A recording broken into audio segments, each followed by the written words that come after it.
And why are you coming out on the internet defensive? You were the last person with her. Child, the Braxton streets are buzzing again, and this time it's a three-way showdown nobody saw coming. So boom, Tamar Braxton had everybody shook last week when she hit the gram talking about she woke up in a pool of her own blood, 4 teeth gone, nose fractured, the whole nine. She made it sound like a scene out of a Lifetime movie. Fans were praying, bloggers were scrambling, and her mentions turned into a digital prayer circle. But while the Tamartians were worried sick, all eyes slid right over to one person, Funky Dineva. Why? Because he was the last person seen with her before all this chaos. Now let me tell you, Funky ain't no stranger to drama. Sis built his whole brand on messy commentary, and I said what I said. But when the spotlight turned on him, instead of Tamar, the man flipped into defense mode real quick. On live, he kept calling Tamar the lady, like they wasn't just popping bottles together the night before. He rolled out a whole alibi timeline: Roof Chris, V12 nightclub, car service drop-off, then boom, home eating smothered pork chops. The way he laid it out sounded less like concern for a friend and more like testimony on law and order. And that's where the side-eye started. Into Tasha K. Y'all know Tasha got her own history with Funky. They done gone toe-to-toe before, and sis never misses a chance to call him a jealous, envious man who can't stand when black women get the spotlight. So the second Tamar's story blew up and Funky came out looking cold, baby, Tasha pounced. She basically said, "This is the Funky I know, the one y'all don't see. Always hating, always salty, always making himself the victim." And honestly, the receipts match the energy. Folks have been pulling up old clips of Funky looking sour when Tamar got celebrated, and suddenly Tasha's words sound less like shade and more like prophecy. And here's the kicker. Tamar herself hasn't even fully cleared the air. She gave us a dramatic post, disappeared, and left Funky dangling in the wind. That silence, it got people wondering if maybe, just maybe, Tasha's right to side with Tamar on this one. So now we got a triangle. Tamar, the victim asking for prayers. Funky, the friend, who sounds more like a defense attorney than a supporter. And Tasha, the wild card, allegedly backing Tamar and dragging Funky by his wig cap in the process. It's messy, it's layered, and child, it's about to explode. Because if there's one thing we know about this industry, a messy friend will always expose himself. And this time, Funky might have handed Tamar and Tasha the scissors. He was so unhappy in the video because he's such a hater. He's such an envious person.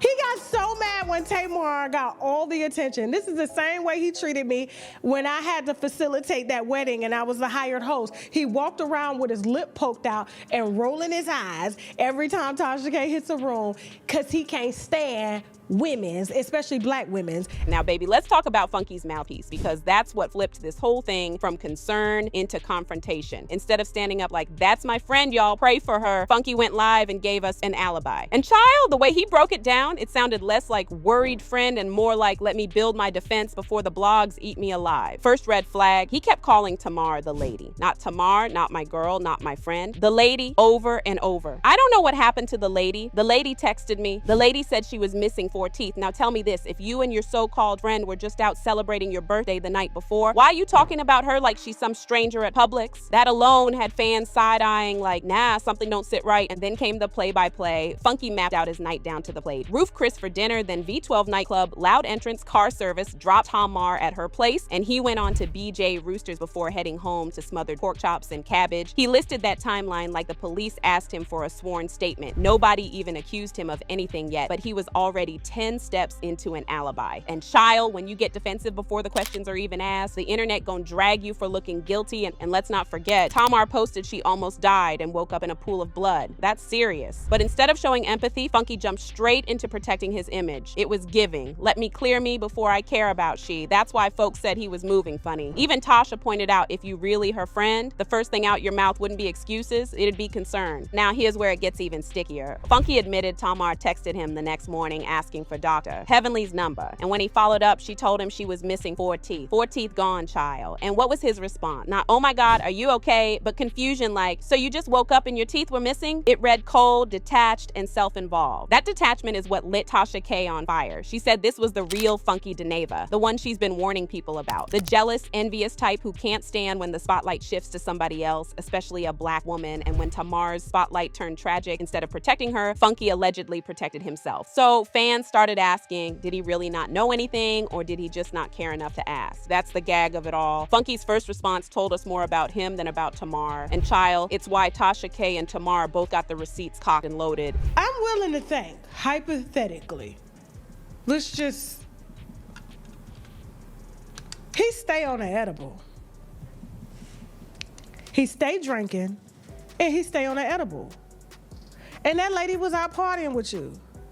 Now, your tolerance is obviously a lot higher. I'm inclined to think he went to Colombia on the black market and got a liver transplant. Because as much as this man drank and do and all the other things and edibles, that's why he had to come out and say, I'm not high, but I am on an edible. See, the reason Tasha K has been riding so hard for Tamar in this mess ain't just sisterly solidarity. Nope, this runs deeper. Tasha and Funky Dineva have been locked in a Cold War for years, and Tamar's situation just poured lighter fluid on an old flame. Their beef is practically legend in the gossip streets. Funky once went on a whole tirade, calling Tasha every name in the messy handbook, threatening to slap out of her and even dragging her husband into it. That wasn't playful shade. That was Funky's ego boiling over in real time. And if you know Funky, you know he don't hold water. He'll spill his own tea before letting somebody else do it. Tasha, being Tasha, didn't duck the smoke. She clipped that rant, blasted it on her platforms, and told her followers exactly what she thought. Funky couldn't stand to see a black woman shine brighter than him. In her words, his so-called reads came from jealousy, not wit. And every time he rolled his eyes when the spotlight wasn't on him, proof, sis. She said Funky's problem wasn't her personally.